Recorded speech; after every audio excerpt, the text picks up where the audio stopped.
喜爱台剧、热爱台剧的观众们，欢迎您来到 YouTube 的台剧情报室。第5名，现实同居后8天，第5集。这一集是新的系列灰姑娘的开始故事，也似乎比上个系列有条理。最起码灰姑郎这个角色也比较生动有趣。撇开为什么房客都不用上班的问题，也许这房子根本是民宿。这一集的新房客懂得瞬移，也仿佛上知天文下知地理，但背后会不会就是用狼性？天黑后就会杀人了？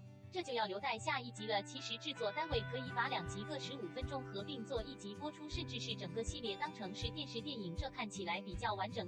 第4名，跟鲨鱼接吻。第17集，来到倒数第2集，剧里的争斗越来越厉害，心狠手辣的齐总不仅要拿下整个缺克和金士曼，更要除掉自己的弟弟和艾莎，甚至所有对他不忠心的人，也仿佛要把他们置于死地。有一刹那，小编还以为自己眼花看错频道，这真的很不像一般的偶像剧，这是8点档吧？或者是像多年前的韩剧《来自星星的你》里都教授的死敌大集团总裁李宰金，他也是为了地位可以杀掉哥哥和情人，而齐振凯的手法当然因为剧情所需而显得比较恐怖和夸张。现实中大多应该只会是像当初抵制杜艾莎的程度，不会去毒打，甚至是剪断瓦斯气管这些事。虽然如是，但人心的叵测真的变幻多端。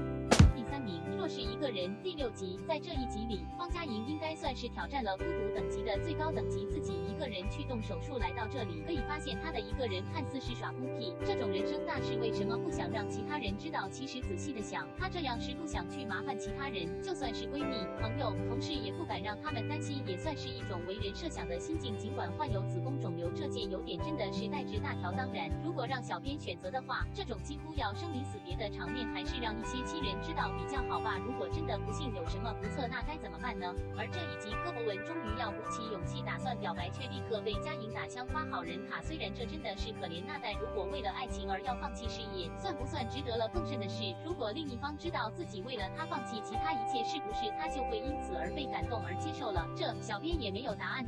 第2名，做工的人。第4集，经过前面一半的嘻嘻哈哈后，这一集终于要来到压垮稻草的前夕。每位主角都在面临着人生前所未有的难关，有的亲人离世，有的老婆离家出走，有的红颜知己结婚了，甚至要生小孩了，有的家里几乎没钱了。当他们的人生来到绝望之际，他们会如何应对？这不仅是故事中的他们，也是现实的我们每天面对的他们。有的去求神拜佛，有的去喝一杯，甚至阿青会去吸大麻，有的去叫鸡蛋。不管世事如何改变，就算天塌下来，如果身边有好朋友、好兄弟、好姐妹，那其实已经满足了。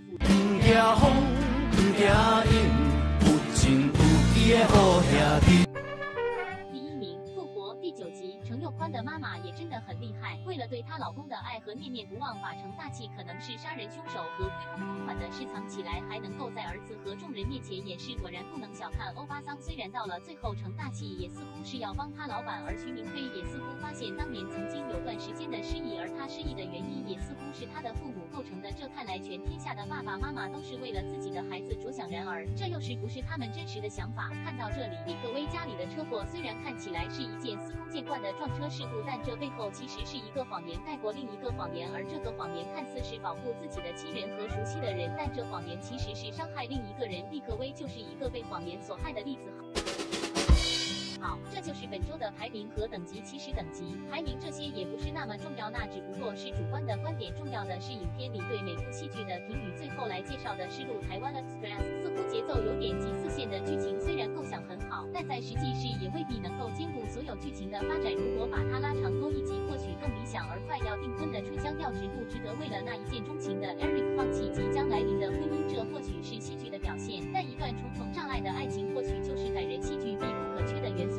反而 Yuki 的故事却比较有共鸣，一个从乡间到城市当小姐的女子，遇到一个在婚姻和事业来到瓶颈的安西城，同是天涯沦落人，在酒杯底下谈着未来的愿望。Yuki 以为遇到好男人，却又被安西城误会他弟弟其实是他情人，而愤而离去。当 Yuki 以为自己付出了真心，但另一边厢安西城却只是把 Yuki 当成是过客，这也许是既现实又可惜吧。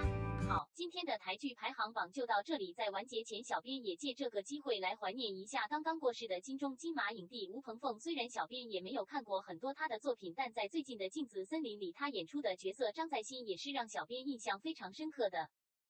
台剧情报室，我们下次见。